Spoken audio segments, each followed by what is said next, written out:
এই মুহূর্তে আরো একটা ব্রেকিং নিউজ আসছে আপনাদেরকে জানিয়ে রাখি, বেসরকারি নার্সিং স্কুলের বিরুদ্ধে আর্থিক জালিয়াতির অভিযোগ। প্রতিবাদে বিক্ষোভ, ভাঙচুর, উত্তপ্ত গড়িয়া স্টেশন এলাকা, শ্রীনগর এলাকা। চাকরি দেওয়ার নামে পড়ুয়াদের থেকে লক্ষ লক্ষ টাকা নেওয়ার অভিযোগ। এমনটাই জানা যাচ্ছে, বেসরকারি নার্সিং স্কুলের বিরুদ্ধে আর্থিক জালিয়াতির অভিযোগ। এই মুহূর্তে সেই ছবিটা আপনাদের দেখাচ্ছি। প্রতিবাদে বিক্ষোভ, ভাঙচুর, উত্তপ্ত গড়িয়া স্টেশন এলাকা, শ্রীনগর এলাকা।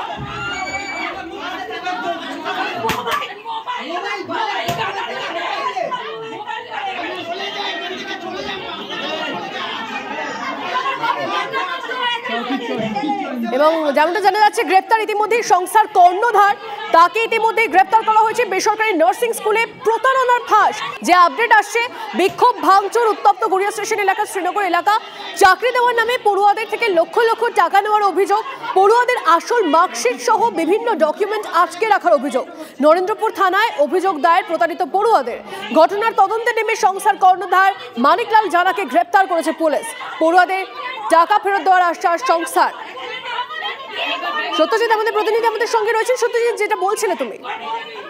না, একেবারেই যেটা আমি বলছিলাম যে বেসরকারি নার্সিং শিক্ষা প্রতিষ্ঠানের বিরুদ্ধে আর্থিক জালিয়াতি করার অভিযোগ এবং সেই ঘটনায় কলেজটি ভাঙচুর এবং বিক্ষোভ দেখায় পড়ুয়ারা এবং তাদের পরিবারের সদস্যরা। এমনই ঘটনাটি ঘটেছে গড়িয়া স্টেশন এলাকার শ্রীনগরে। সেখানেই আজকে দেখা গেল যে বেশ কিছু নার্সিং পড়ুয়া এবং তাদের পরিবারের সদস্যরা সেখানে উপস্থিত হয় এবং তাদের দীর্ঘদিন ধরে এই অভিযোগ যে যথাসময়ে পরীক্ষা যেমন নেওয়া হচ্ছিল না, তেমনি তাদের সার্টিফিকেট প্রদান করাও হচ্ছিল না, পরীক্ষা নেওয়া হচ্ছিল না। এমনকি নার্সিং ট্রেনিং এর জন্য যে বিভিন্ন রকম লার্নিং প্রসেস থাকে সেগুলোর কোনো কিছু মেনটেন করছিল না ওই সংস্থানের যারা কর্মকর্তা রয়েছে তারা।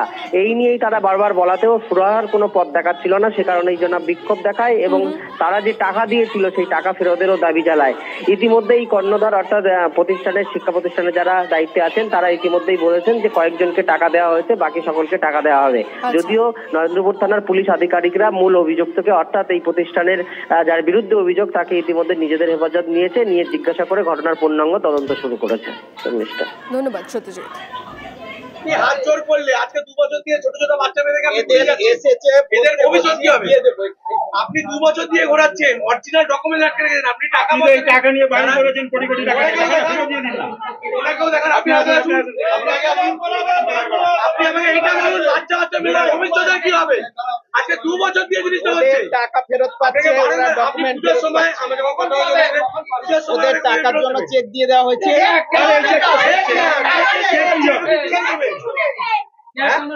আপনারা চেক দিচ্ছেন, আপনার চেকটা কোথায়? আপনি বলুন তো চেকটা কোথায় দিচ্ছেন?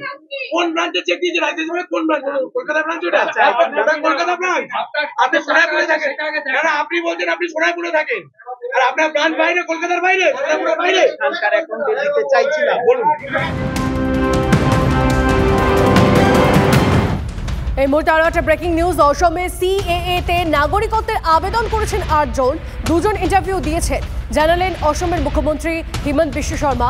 নিজেদের নাগরিকত্ব নিয়ে নিশ্চিত অসমবাসী। বিরোধীরা মানুষকে ভুল বোঝানোর চেষ্টা করেছিল, দাবি হিমন্ত বিশ্ব শর্মার।